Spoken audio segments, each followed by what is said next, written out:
Good evening, dandies. Welcome to Undetermined, the podcast.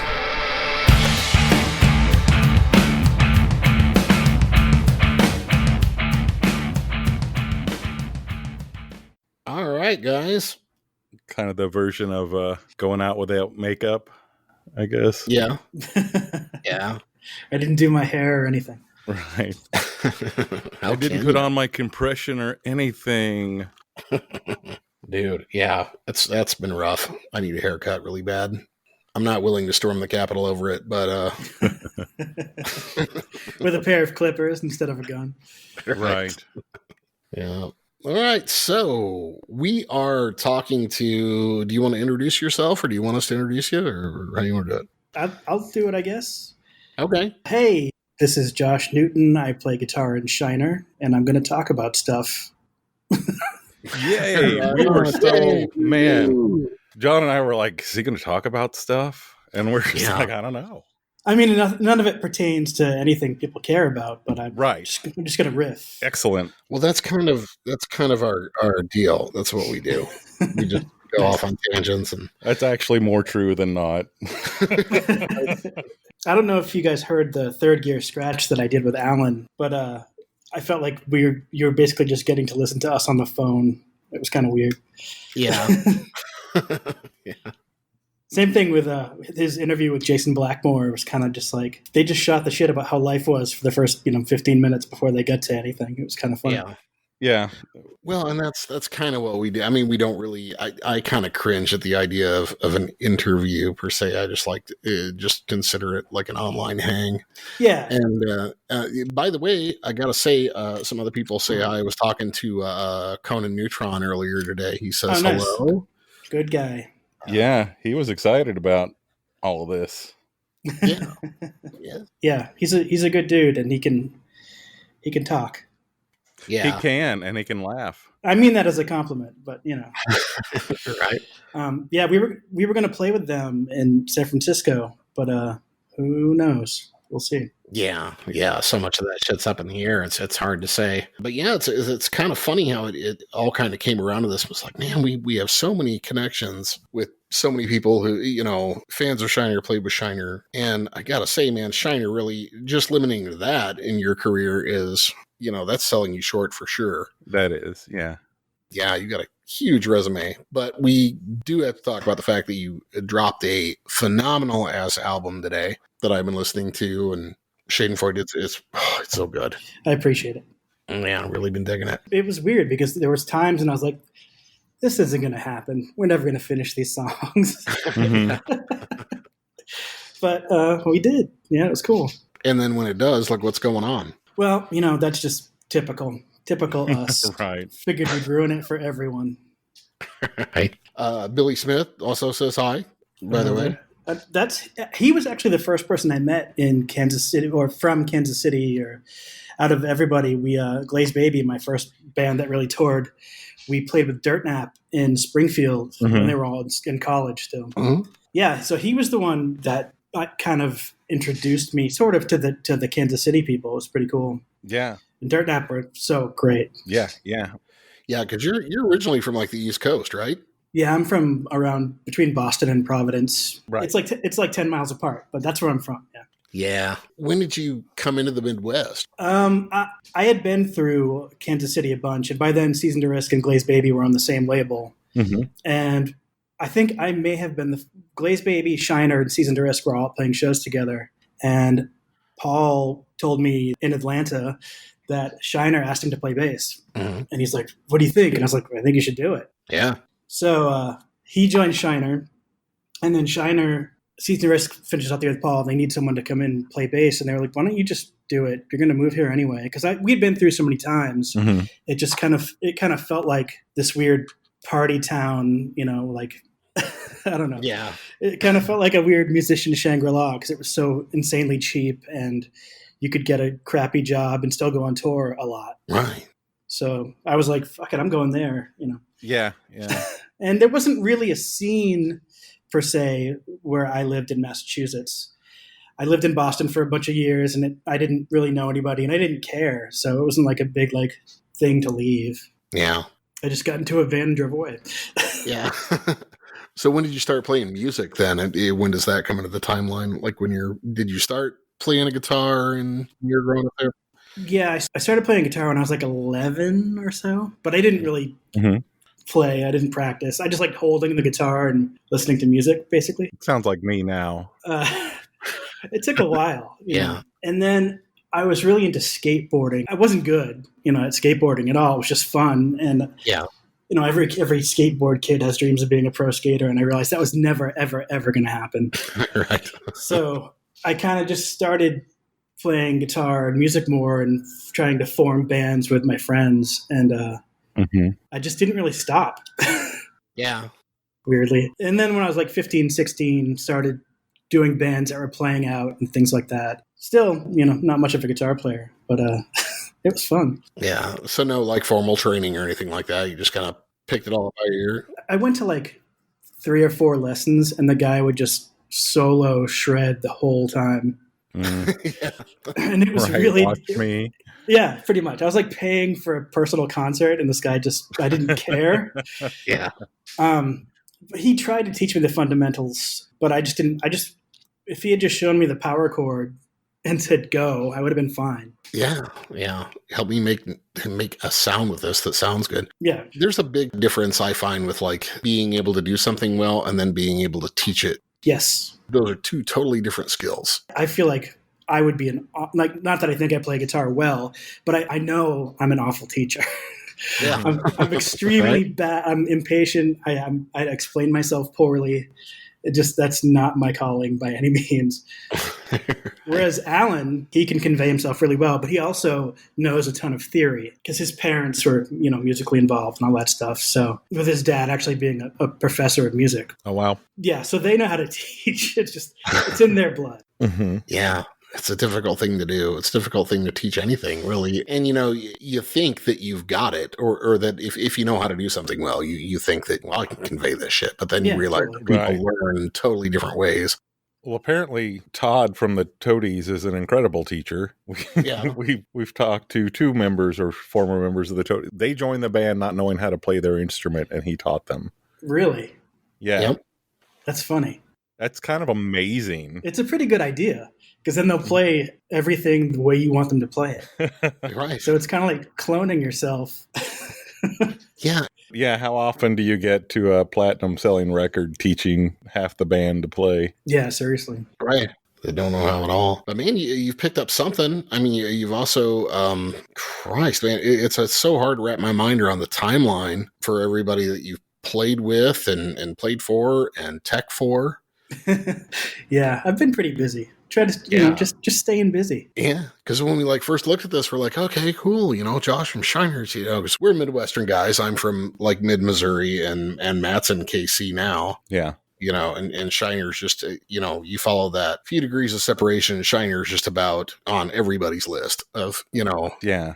it's very prevalent in the area. But then I was like, man, I really didn't have any idea. So you were talking a little bit earlier, before everything fell apart, you're doing tech work for Slater Kinney and Kings of Leon. Yeah, I was in Europe with Slater Kinney. Yeah. And my normal job when I'm working is I'm a guitar tech for Caleb from Kings of Leon, the singer. Mm-hmm. Okay. But it's weird because Fallout Boy basically gave me that career. I mean, I've always been obsessed with gear and pedals and everything. Huh. I think I'd already quit Every Time I Die. And I was playing in the Damn Things with a couple of guys from Anthrax, a couple of guys from Fall Out Boy, Right. and me being one of the guys from Every Time I Die. And then that didn't really get any traction record-wise. Right. It was really fun. We had a good time. And then Fall Out Boy decided to come back and make a shit ton of money. Right. And the guitar player, Joe, was like, you love this stuff, and you're like one of my best friends. Why don't you just tech for me? Mm-hmm. Okay. So it was like a crash course in, I'd been teching for myself for 20 years at that point, probably. Mm-hmm. But doing it for a job for somebody else was like a whole different scenario. Yeah. But it's cool. I enjoy the work. Yeah. So when you're looking at that, though, I'm looking at the, like I say, trying to follow along the timeline, which is kind of difficult to do, but you have to make that decision where it's like, okay, I can make a bunch of money teching here, or I can keep playing, because you also filled in for a lot of these guys too, Mm-hmm. in different shows. different tours. I filled in for Fall Out Boy a bunch. Mm-hmm. And then I would, like, with the Breeders, I would get up and play a song with them. You know, it's if someone who's standing there can play a tambourine or a guitar, hell, have them do it. Mm-hmm. Right. Not that every song needs tambourine. Did you ever like run into conflict though in your mind where you're like, oh, I've got this possible gig offer here and I could go to this no money making possible group and work on this music, or I could just continue on the tech road? Or I mean, as far as doing bands that don't make any money, I have my own band that does that, you know, with Z-Lieb and Machinen. And that's, you know, a total labor of love, and we just do whatever, and it's just fun. It's really that's all it is fun. I mean, aside from Shiner coming back and making a little money with the re-releases and merch and things like that, Shiner never really made any money. So I didn't understand what it was like to make money playing music. I mean, we eked by, but we didn't, like, you know, I still had to go back and deliver pizza when we were home. Right. They were kind of one of those on the cusp bands. Yeah, it was always like so close. Yeah. And that's a thing that will be the undoing, I think, of a band, you know, if it's like you keep seeing the brass ring go by. And I mean, it's not even like we would have been, even if we had signed some label, we probably wouldn't have been successful. Most bands aren't, you know, but like, I think we could have sustained ourselves longer. Yeah. So when I started playing with From Autumn to Ashes, that was when I started to actually be able to live on playing music, and that alone, which was fucking crazy to me. Yeah. So crazy. It was cool. Yeah. I do think even if, you know, financially Shiner didn't quite get there, I think that there's a reputation for that band that just, like, people in the know, that's just like, oh yeah, Shiner. Does that make sense? Yeah, it does. And I mean, I was like that. That's why I joined the band, you know? Right. Yeah. I heard Lula and I was like, fuck these guys. Yeah. The music that I listen to more often than not tends to be a song that I wish that I wrote. Right. So hearing, most of Lula is like pretty rad. There's some of the Y parts that go on a little too long for me, but it's cool. And it's at the same time, moving forward with the new stuff, since there is sort of like a reputation, it was weird to like worry about maybe sullying it. Yeah.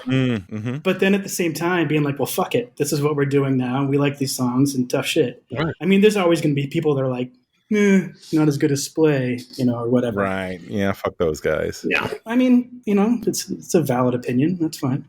I guess, but I don't know. I get when people get snotty and shit with it and they aren't open to a new sound or, you know, a new direction or just trying something different, because why wouldn't we want to do that as artists? Yeah. That pisses me off when they get snooty. It's if you stay in the same exact lane and you do the same record over again, you're going to catch just as much shit for doing that. Right. And it wouldn't have been interesting to just try to duplicate what we had done before. Yeah. No, well, like we talked to, you know, Mark Hennessy about that and really, you know, with Godzillionaire and how exciting it was for him to be with a band that, like, these guys will try fucking anything. Yeah. If I say, let's try this, we'll do it. Yeah.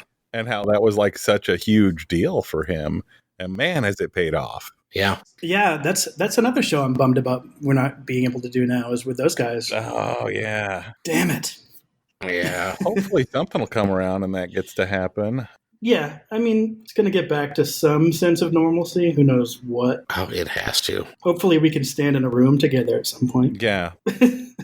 Yeah. I'm so excited. There's so much good stuff that has been coming out lately. And I kind of feel like, well, yeah, okay, it's the end of the world. At least I'm getting some good jams to go with it. Right. Yep. So thank you for being a part of that. Yeah, no kidding. It's great and refreshing to see that it wasn't just like there was no, at least the online presence or anything I could see, it's like there wasn't any hesitation. It's just kind of pushing forward and saying this is the album release date and this is when we're doing it, because we've been waiting on this one a little while. I got my pre-sale like a couple weeks ago, but it's like still, like, it didn't seem like we had to put a lot of things off to wait for the record or anything. I mean, we know people who are flat out just, I'm not going to release shit until this is done, and this is over and things are back to normal. Right. I mean, good luck. Yeah. have at it, Personally, I would rather put some stuff out there to give people something to be excited about and to care about right now myself. Right. Like, there's so much,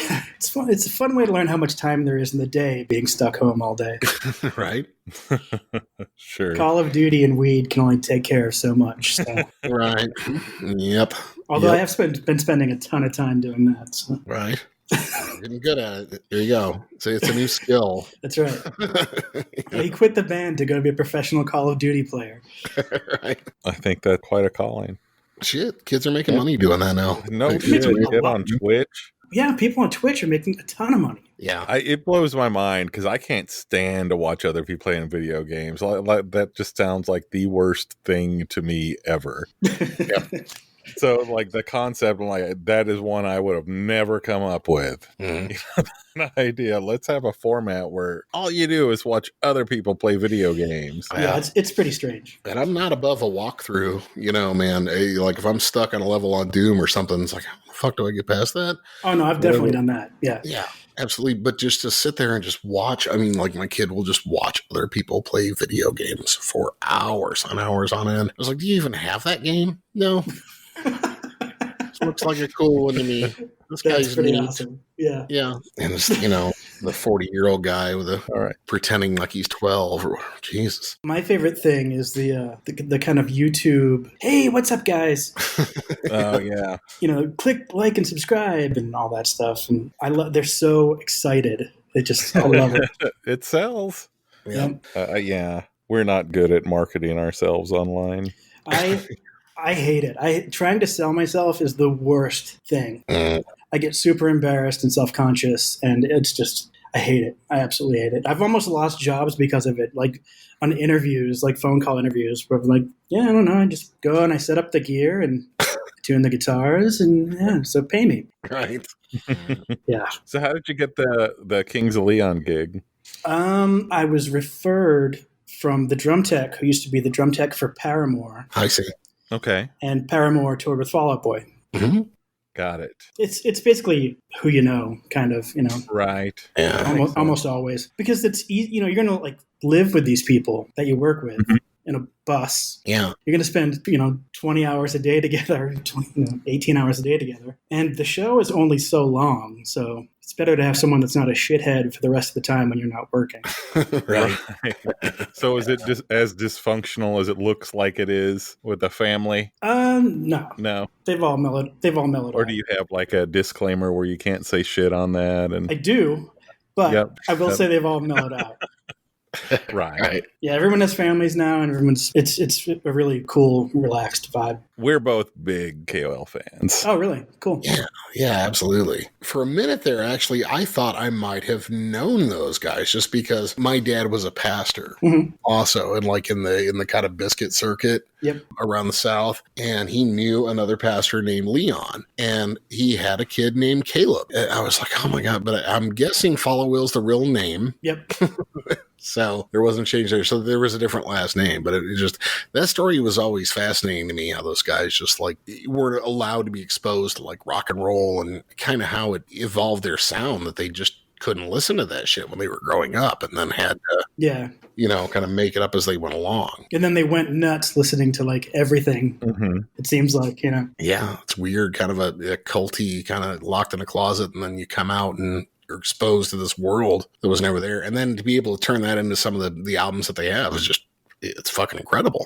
It's pretty crazy because no one has a voice like Caleb, like nobody sounds like that dude. It's pretty weird. Yeah. I mean, it works for him. So Yeah. good for him. Oh, it definitely works for them. They haven't disappointed me yet. They put out some good stuff. Yeah. They did when they broke up for a minute. I was pissed. Yeah, well. Oh, was that after like the fight on stage or something? Yeah, something like that. I don't really know. I didn't follow what came out, but I just did hear that they were disbanded for a minute. And I was like, no. So much stuff was shit that was coming out back then. I was like, It's pretty crazy because they all seem to be like, not only are they related and siblings, but they also seem like they're just really good friends. Yeah. And that's got to be hard, just recording with family. And, well, I know it's hard working with family. Yeah. You got any other family who are musicians or anything? No, my uncle was, but we never like played together. He was kind of a blues rock guy, so I would have avoided that like the plague.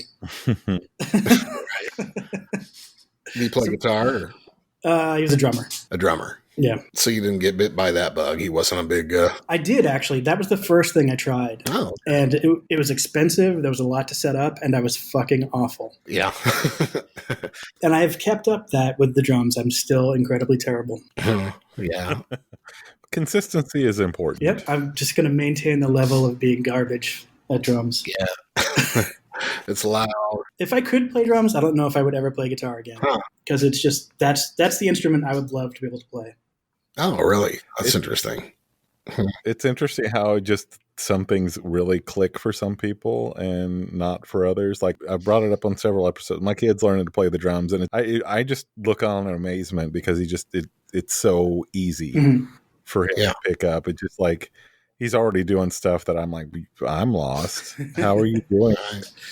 So he's got like all this off time stuff happening, and how does that make sense in your brain? Because my brain tries to make it make more sense. Yeah. My limbs want to move at the same time, not be separate from each other. Right. So, yeah. Which, like, I mean, one thing it's people can say what they will about Phil Collins, but I'm like, the dude can sing and play drums at the same time. Oh yeah, that blows my fucking mind. I just can't fathom that. That you can keep the rhythm going in your hands and feet and still sing at the same time and keep up with everything that's going on. Right. Yeah, that's got to take a different human. The funny thing is, I played drums a little bit when I was younger. You never could take off on them, but I started a band when I was like in high school, and our drummer was left-handed. Mm-hmm.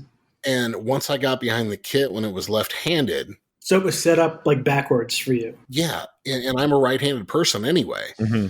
But when the setup was set up backwards, I was able to play like a lot easier than I ever could on a right-hand setup, just because the difference between like the snare and the hi-hat. Mm-hmm. So yeah, that's weird. Just how. It's funny because I've actually never set drums up left-handed, even though I myself am left-handed. I just always played open-handed just because that's how everybody else's drum set was set up. So I just did it like that. That's probably why you suck. Yeah, that could be it. It's been holding you back all these years.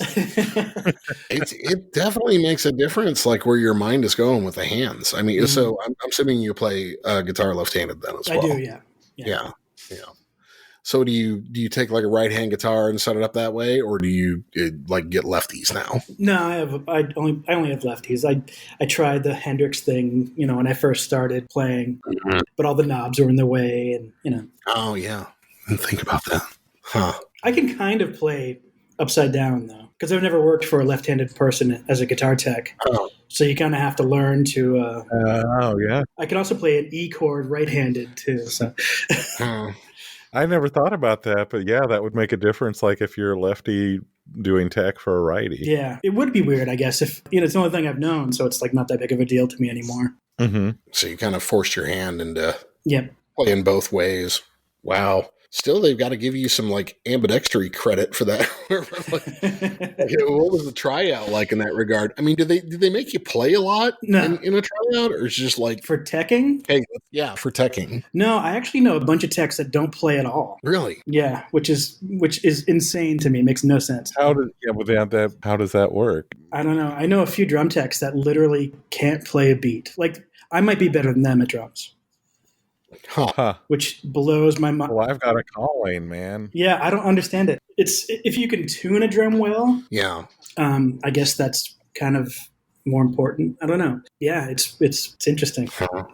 And I know like a couple guitar techs that have, like they know a couple chords, but they don't really play. They don't have any interest in playing really either. So it's just like the ear is more important, and then like whether or not we think we can get along with this asshole. Yeah, pretty much that, and like attention to detail and showing up on time, and yeah, Wow. Turns out that stuff's important, I guess. Yeah, yeah, it should be. As someone who missed his flight to Japan, showing up on time is important. Oh no! Oh shit! I want to hear about that. I was going to Japan with Fall Out Boy, and I left okay on time because I live in Los Angeles, and the traffic from my house to LAX is pretty crappy. That's probably understating it a little bit. So I got to the airport, and it bottlenecked really bad trying to get into LAX. And I was like trying to bribe my Lyft guy, like, please just go into the arrivals. I don't care what the fine is, I'll pay it. Then he told me it was like $1,500, and I would not pay that. I was like, if this is $150, $200, I will gladly pay that fine for you right now. Right. But it was not. So I got to where I was supposed to bring my luggage, and I missed it by 5 minutes. Oh, Christ. So I had to first of all call my tour manager and my production manager and say, the flight?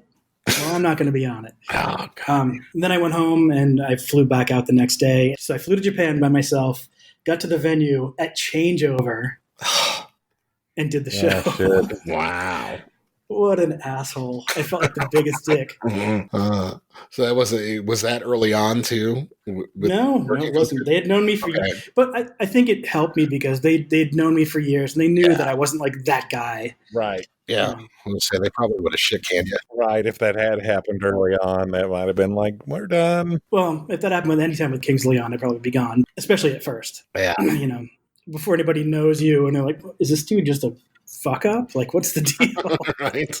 Oh, yeah. That would have got you shit canned for sure. I mean, that's an expensive flight. Yeah. I mean, I just went on the next day. They didn't have to buy me a new ticket or anything, but missing sound check and all that stuff. And whoops. So now I'm at the airport like 3 hours early all the time. Wow. Yeah. It'll teach you a lesson too. That's a good thing. Yes, it will. Yeah. I'm sure nobody gave you shit about it. Actually, no. Really? And as soon as I got there, because when the other guitar tech set up the rig for me and it was making a really bad hum, I walked in and I was like, oh, well, this is wrong. And it was perfect then. And everyone was just so happy that everything was great that I never heard a word about it actually. So I literally walked in and was like, oh, here you go, click. And it was perfect. And it played out the best way it could have from me blowing it so hard. Yeah. Right. Showed your value at the last second. Totally. Right. Yeah. And just that kismet that I know how to fix this problem. Bam. I mean, I built the problem and I knew where the problems were. So Right. Don't point that. Yeah. That's the secret. We'll cut that out. that should be the start of it. I built the problem. Good track title too. I built the problem. Start that and you'll follow up with a solution is laughable. A billionaire. Do that. Yeah. So how did you hook up with Slater Kenny then? How did I? Oh, yeah. The production manager for that tour that I started with them on was Jason Trabue, who plays in Casket Lottery. Okay. And we worked together a bunch on Band of Horses together. Oh, okay. Mm-hmm. So he was like, hey, I got this thing. I know you're not working, so I threw your name in for it. Mm-hmm. And just a phone call with their manager, and it was good to go. And that was that. Nice. It was cool. I was concerned only because I didn't know Carrie at all. Mm-hmm. And I was just worried that she wasn't going to be super awesome, but I was wrong. Nice. She's been incredibly, incredibly nice. One of the best people I've ever worked for. So nice. It's pretty rad. Very good. Yeah, she seems like a nice gal. I don't know. I'm a big fan of her. There's no separation. Some bands can be a little standoffish and not really talk to the crew. Mm-hmm. But she'll come in and ask questions and genuinely concerned. But she actually emailed or texted me the other day, how are you getting along with this weirdness? And she's awesome. I couldn't be more psyched to know her and have worked for her. Yeah. One thing I think that I appreciate too about them is just they keep getting back here to Columbia, and it's I don't know if a lot of listeners know, but it's just a town of about 100,000 people or anything. I'm thinking when she has Portlandia and everything else going on and has so much going on, she doesn't need to do those club shows necessarily. Mm-hmm. But they still keep plugging along and coming back here, which is really great. Yep. And fortunately, I've missed the last couple of those shows, but everybody says they got to meet her, talk to her, and she's just a really nice gal. So that's great. Good music, though, too. Yeah, the newest record was pretty interesting, kind of a stylistic change, but it all makes sense during the show somehow. Mm-hmm. So that's pretty cool. Yeah, I've got to catch it. Got to catch the next time they come around. So what have been your big duties for the album dropping today anyway? I mean, we talked a little bit about that. You're like, oh, shit, I got a lot of stuff to send out and download codes and everything else. Well, I'm the label. Right. Okay. I mean, we are the label, but I took on basically all of the work. Yeah. I don't know. Just somehow I drew the short straw because I'm a music business guy. Yeah. Or music industry guy. Mm-hmm. Alan tends to deal with a lot of the booking stuff. Mm-hmm. And I tend to deal with, this stuff. Yeah. Finding the pressing company and figuring out who we're going to have do press for us. And right. I guess I found the new booking agent as well. So. Yeah. So you did like album layout and everything else. I was just kind of checking out credits on it. And, Yeah. I guess maybe I'm just a control freak, which is probably what the other guys maybe would tell you. Yeah. Let him have it. Yeah. I mean, well, I'm either gone on tour working all the time, or I'm sitting at home playing video games and, eating weed gummies. Yeah. So and it worked out perfectly where I was off enough to where I have time to do it. Yeah. And now I have plenty of time to do it. So, But I just tend to be the most, like, if I see something that I want to learn minus drums, I just go and do it. Yeah. And that's kind of how you can put out your own record. Just go and do it. We almost signed to a label, but at the last minute, we decided not to. It was a little bit of a band squabble for a bit as to whether we were going to be on a label or not. I don't know. I'm glad we decided to do it ourselves, minus fielding all the where are my record emails. Right. Yeah. Yeah. Yeah. I could tell it was a little bit of a stressor. It's like I feel guilty, and it was like keeping me up at night wondering when I was going to get the email from the pressing plant telling me that they had to close down, Yeah. Because they're in Ohio, and they got shut down later than California. I was just like, oh, here it comes. And I could tell that them sending me the test pressings was one of the last things they did before they shut down. So it's close, Well, it's so easy for a fan or just, a purchaser or whatever, just say, hey, where's the vinyl coming out? Yeah. And then just abandon that question 2 minutes later and like, back to my Pop-Tart. Right. And, but in your mind, you're like, fuck, when is the vinyl coming out? When are we going to? Yeah. It's like, right. In the same way that I can quote almost every bad review we've had. Right. When I feel like I'm letting people down, or like I'm worried about having taken their money and not giving them the product. Oh shit! I don't know. That keeps me awake. Yeah. No, I'll stress out over getting an episode done for the podcast that we don't get paid for. That people don't know is coming. They have no idea. Right. We haven't announced it. I'm like, God damn, it's been a week and I haven't finished editing.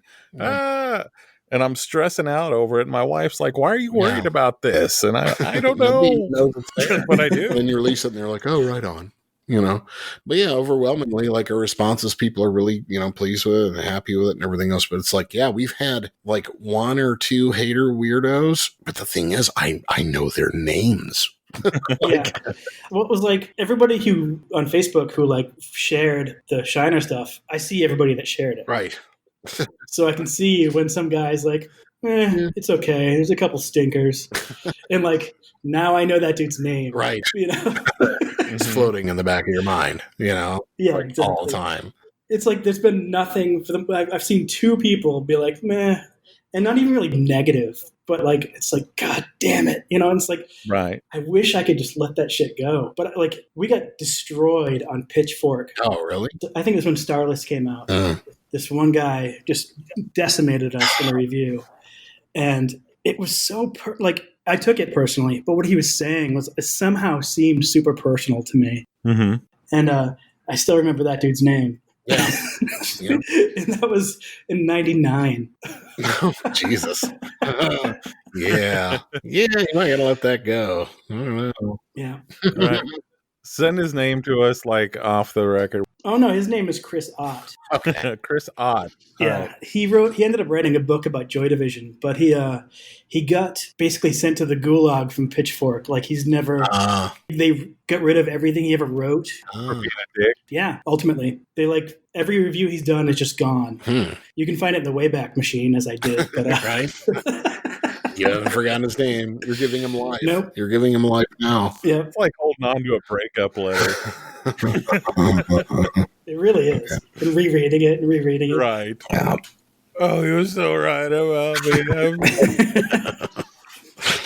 Well, yeah, it's funny. I've had like some people. It's the funny thing is I trickled down a wormhole that I just really shouldn't have done of people talking about us or whatever. And somebody was saying that because we talk about politics and things sometimes, that they were like, oh, this is some sort of George Soros paid state actor.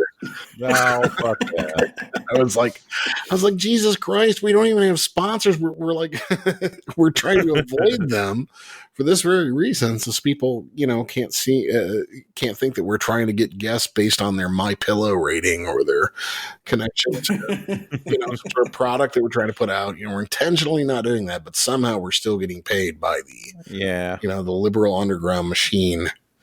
That's right. Politics is like, okay. Well, you guys are the media now. That's why. Yeah, exactly. Yeah. Paid or not.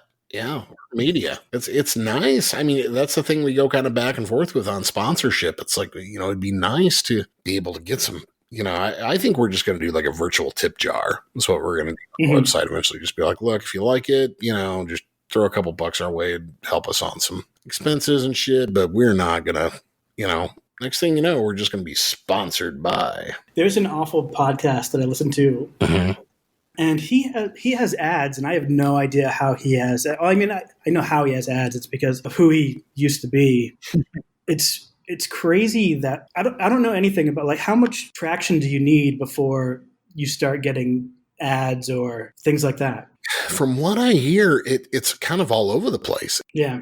You can just say, well, we've got, so many episodes, and then they'll pay you based on that. Or we got so many listeners, and we'll pay you based on that. Okay. And sometimes you just farm yourself out to anybody. I guess it just depends on how much you want to sell your ass. Right. But I think, there's a formula, like how many listens do you get and how many episodes do you have, and all that weighs into, like, we're growing. We're getting more listeners, but at this point, we're not going to get enough out of doing something like that to make it worthwhile to us, if that makes sense. Yeah. Like, no, if I'm selling out for more than that. Big. Yeah. If I'm going to worry about that, I haven't edited this thing, it's going to be for more money. Right. Yeah. Well, sadly, that's not it. I'm just kidding. I'll still worry about that. Believe me, I get it. Yeah, that's such bullshit that it all comes in. And that's the big problem, is just worrying about all those things. And it's like, let's not let that compromise. Yeah. What we got going on, it's so fun, and it seems like just a fun-sucking leech. Yeah. Everything they were doing, it's a big problem. But then again, money's nice. Sure. Yeah, but if it's not a lot of money, yeah, it's probably not worth it. Probably not. Yeah, that's kind of where we're at right now. Man, I would disagree, because he does a lot of the production work Yeah. If I were doing this much production work for somebody else, they'd be paying me for sure. Yeah, but it wouldn't happen if I didn't refuse to do it. And if you were good at it. Right. I'm the best at not doing it. Right. He is excellent at that. I'm like, yeah, fuck it. Sounds good to me. Matt's, no, I'm particular. This must sound okay. Knock yourself out. We're arguing on the podcast now. Not unlike a band. Right. Except I'm sure Shiner's never had any arguments. No. Oh, my God. Towards the end, we were arguing incessantly. Mm-hmm. Towards the first end, I guess. Yeah. Yeah, there was a lot of anger inwards and outwards at the end. Mm-hmm. Like I said, having the brass ring keep going by didn't help things. Right. We had been having lunches or dinners with Grand Royal. It was weird to have, opportunities that might be there just constantly disappearing, and going to Columbus, Ohio and playing for fucking 7 people in a bagel shop. Mm-hmm. That can get tiring after a while. Right. And that was what was so fun about when we started doing it again, was like, it was just fun. And there was no... You took the pressure off. Yeah. It was just like, there was no expectations. It didn't have to be our jobs, and it was so much easier. Yeah. And everything's in limbo now too with that. And it's just got to seem surreal and weird, even if it's not uncomfortable or inconvenient. I feel like I still haven't accepted that this is really happening in a weird way. Yeah. No, I hear you. Like I went down to go grab something at the store today, and I realized I left my house without my mask on, which was the first time I had done that in fucking 2 months now, probably. Right. And I was like, whoa, weird. Okay, my glasses aren't fogging up because I'm not wearing a surgical mask. Oh my God, I hate that.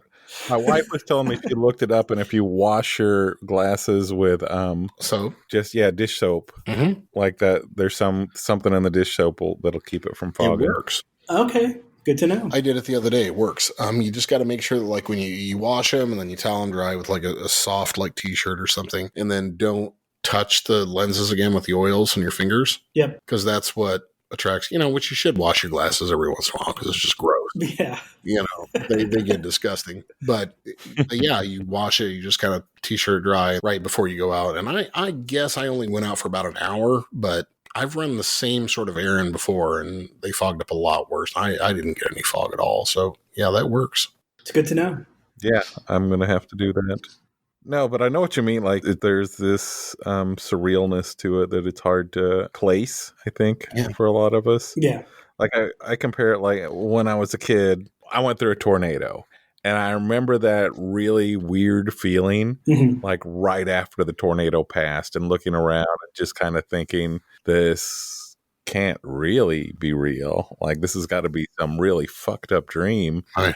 That I'm having. I'll wake up tomorrow and it's not going to be like this. Yeah. And then I wake up tomorrow and holy shit, the garage is still gone. Wow. So where did you live when that happened? West Plains in southern Missouri. Crazy. I lived in what they called the Tornado Alley down there at my house. We had two close calls living in the house that I grew up in. The first one took out our next door neighbor's house and the second one took out our garage. Wow. And just to clarify, it wasn't like the Tornado Alley as far as the national Tornado Alley. This particular Tornado Alley was the Tornado Alley of his town. Right. Oh, wow. Okay. Like it just hit that path when it came through town. Yeah. It went right by my house twice. Yeah. So did you have a cellar or basement? Oh, wow. Were you in the tub? I remember like the first one I was 4 or 5 years old, something like that. And I remember my dad just coming in and like sweeping me out of bed and hiding me in a closet with my mom and my brother. And my brother was like 3. My sister hadn't even been born yet. And he was just like screaming, it's a dinosaur. It's a dinosaur. He was just convinced it was a dinosaur. And I was like, no, it's a tomato, dude. Yeah, and the next day, like our neighbor's house was gone. It was just like a concrete slab, and just turned out they were on vacation when all that happened. Oh wow! And we had just like a root cellar, but you had to go outside to get to it, so that wasn't going to happen. And then the next one was when I was 5th grade, I think. So I would have been like 10. That one, I remember we shared a house with my aunt. She lived upstairs. We lived downstairs. And I remember like she got out of her chair like as the window behind her exploded. Wow. And her chair was just like shredded with glass. And yeah, she got out just in time. Nobody was hurt both times. Crazy. That's so lucky. Everyone was safe. Yeah, the second one I hid under a bed. I was in Nashville for the one that just happened. Oh yeah. So I'd flown in, I think, the day before or that day from England. Yeah. And I was super jet lagged, so I took a bunch of melatonin and I went to bed and I woke up because I kept hearing these sirens and I was like, what the fuck? That is so annoying. Yeah. And like as soon as they would stop, I would fall back asleep. And I was like within walking distance of where the tornado touched down. Right. And you'd think after someone who lived in Kansas City for 10 years. I was just thinking that I would have been like, oh, yeah, those sirens mean it's a fucking tornado.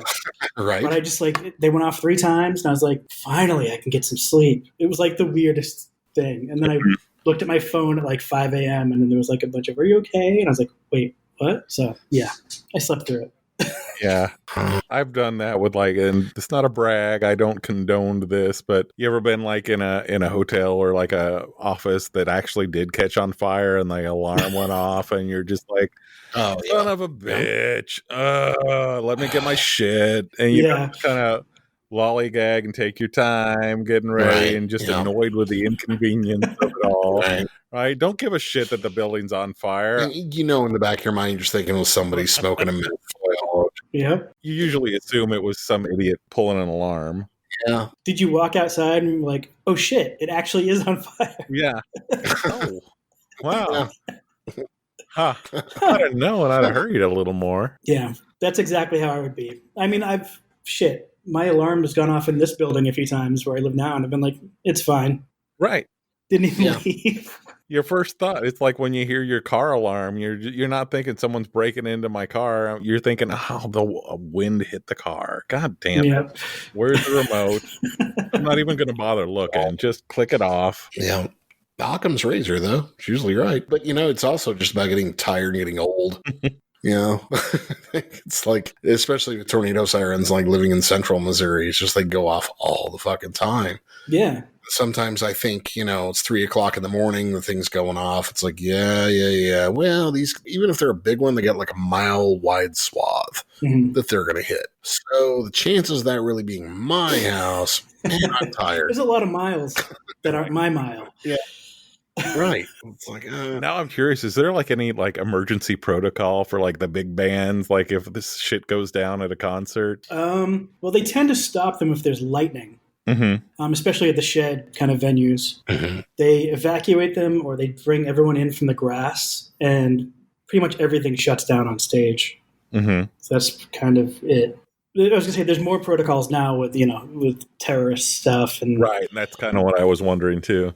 Yeah, I'm sure there's a lot more than I realize. Like with Kings, we get emails about where we should go every day if something happens, like a safe room and things like that. For every venue. Do you ever like sometimes see some of that stuff with those guys and kind of think, oh man, maybe it's kind of a blessing that we were just on the cusp. Sometimes they get their lives can never be normal. Yeah. I mean, I don't know.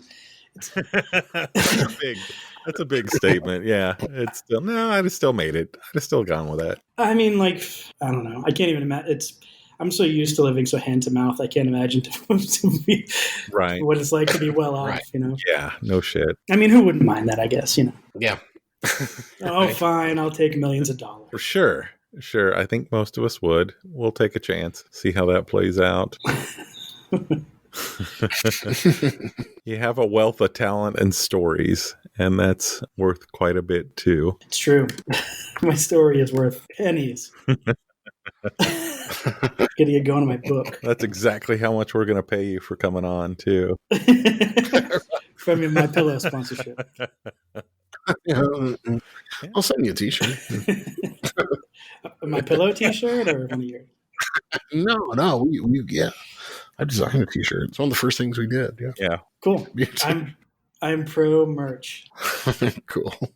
Oh man, speaking of promotion, the video also just came out the other day for Life as a Mannequin. Wanted to ask you about that. That's a really good fucking video, by the way. It came out pretty well. It's a very strange thing to do, making videos.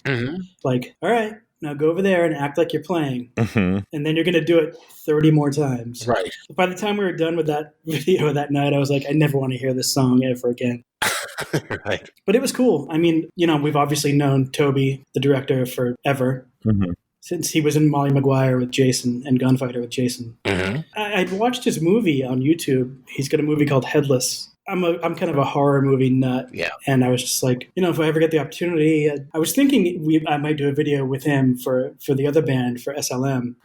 But I don't know, as we were looking at our financials for this record, I was like, fuck, we should just make a real video. Because the Kevin video was cool. We couldn't do a 6.5-minute version of just a performance video. Like, I didn't want to do that. I wanted to do something that was a little more, with like a story to it, a narrative. Right. I don't know. I think he kind of nailed it. Oh yeah, it's really good. And you guys saw or foresaw the mask element. So weird how it worked out. Yeah. Isn't that odd? Yeah, that kind of came out. I want people to know that we filmed this before all this stuff happened. Right. Nobody ever will, though. That's going to be the funny thing. They're going to be like, oh. Because we filmed it the second week in March. Yeah. And it wasn't a thing yet, So weird. It's still so weird to me. Yeah, that is surreal. We're finding that when we talk to a lot of guests, that it comes up just about every week where we talk to somebody and they're like, and then we had this connection to what was happening and we didn't intend it. That happened earlier. And so, yeah, at least we got that for posterity. But yeah, this is fucking see. How was the choreography on doing like the puppet strings and shit like that? That looked difficult to me. It was fine. It was totally easy. Really? The worst part is in the shots when we're all laying on the gurneys. They were all super uncomfortable. Oh. And but I mean, as far as video shoots or filming anything really, it went by really quickly. Mhm. We did our stuff in like a day, not even a full day, because I think we were back in KC by like 9 p.m. Oh, wow. It went by really quick. Yeah. They had everything ready to go. We didn't really do much standing around waiting for anything. So, Huh. Cool. Yeah, because some of those shots seemed a little tricky. I was wondering about that. But yeah, that's good to see it went smooth. yeah. So Toby directed it, and the cinematographer was this guy named Jason Cantu, who I had done a bunch of stuff with in the mid 90s, because he was like the filming guy in Kansas City. Maybe that's why that name sounds so familiar to me.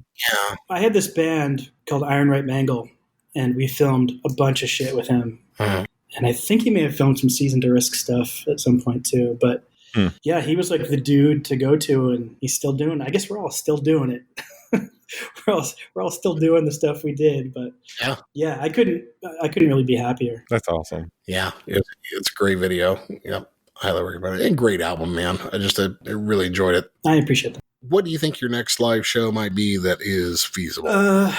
Well, I mean, Jinx, you know? I hope not. Yeah. There was a rough phone call email thread going around about maybe trying to do a very limited access thing in Kansas City, but I don't really know. We don't really have a plan. I don't think we've canceled anything in July yet, the second round of dates. Okay. But I mean, I could get off this call and find out we've canceled it. Day to day, it's all changing. Yeah.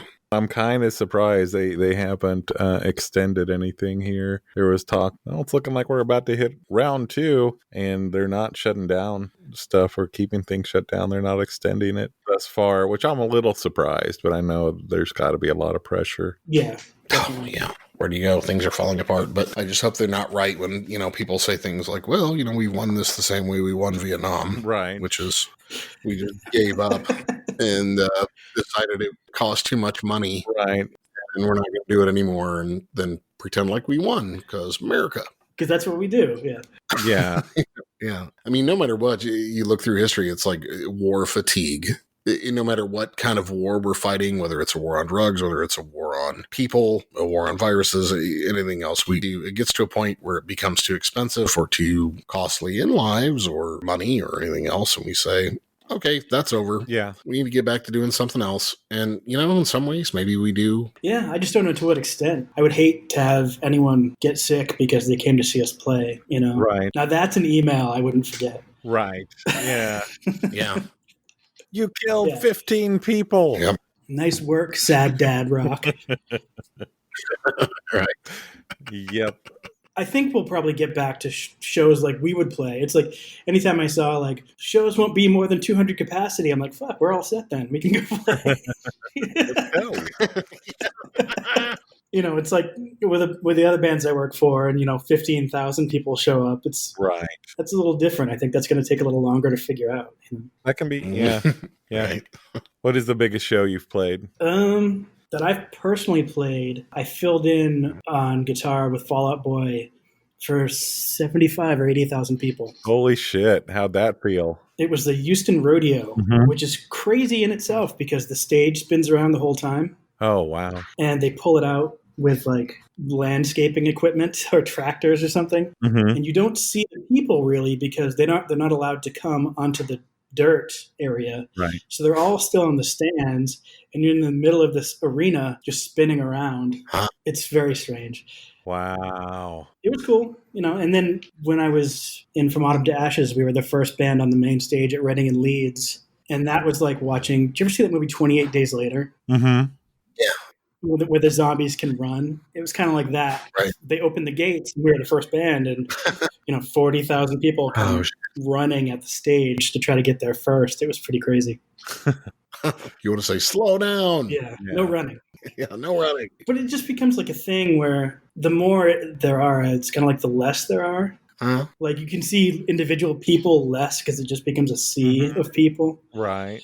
I would feel more uncomfortable playing a show in front of 5 people than 5,000. It's more intimate. Yeah, that makes sense. Oh, sure. Yeah. I remember doing radio and, just having to really have to work to remember when I flip on the mic, there could potentially be, a few thousand people listening to me.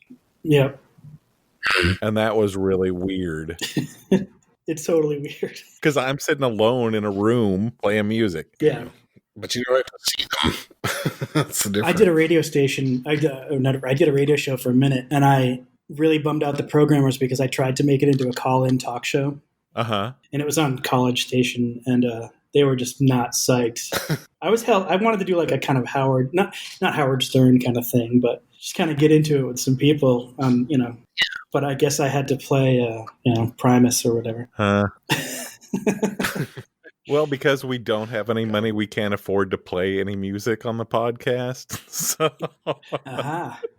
So if you want to come on and be a guest host with us sometime, you're welcome to do it. Sure. That'd be great. Yeah. Yeah. Even a little show. Yeah, we appreciate that. But yeah, we don't want to take up your whole night or anything, Josh. And I know you're busy with the album dropping and everything else like that. But yeah, absolutely. I mean, thank you for coming on. We had a good time. Thank you for having me. I appreciate it. You've been listening to Undetermined the Podcast with Josh Newton. Yeah. Appreciate it, man. It's a great album. Go pick it up. The new Shiner album, Shooting Freud. We will talk to you all later. Bye. Have a good night.